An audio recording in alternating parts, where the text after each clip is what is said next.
Hi, I'm Wendy from Shiny Happy World, and in this video I'm going to show you how to join two pieces of fabric for a quilt binding so that you get that nice angled seam. It looks really great and it also distributes the bulk so you don't get a little bump on your binding right there. It's really easy to do. So when you're sewing two strips of fabric together, you don't want to just sew it in a straight line, because what's going to happen is you're going to have a whole bunch of bulk here, and if you're using this for binding for a quilt, which I'm going to do, then you're going to fold that in half and you'll actually have quadruple the bulk.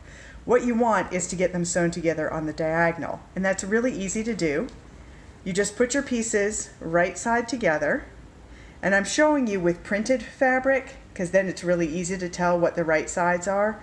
If you're using solid fabric, the trickiest part of this entire process is figuring out which is the right and which is the wrong side of the fabric. So you're going to put them together in an L shape, and then you just sew on the diagonal. So I'm going to pop this up into the machine here. And I'm just going to sew from corner to corner.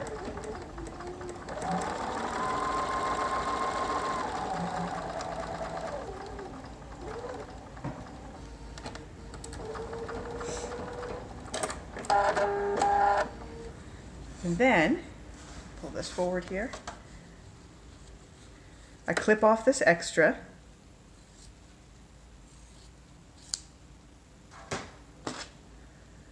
so that when you open it up, and I'm going to show you from the back, that seam allowance is going to be spread out now, so it's not all in one place, it's spread from here to here. I'm going to show you, you'll press that open. Let me pull down on my strip here. This is what it'll look like when it's pressed open, so everything will be nice and smooth. And then when you fold it in half to use for quilt binding, this is what we've got. So you can see inside here is that seam spread open, and then when you fold it, that seam allowance is now spread from here to here, so it never feels like one big bump on the edge of your quilt.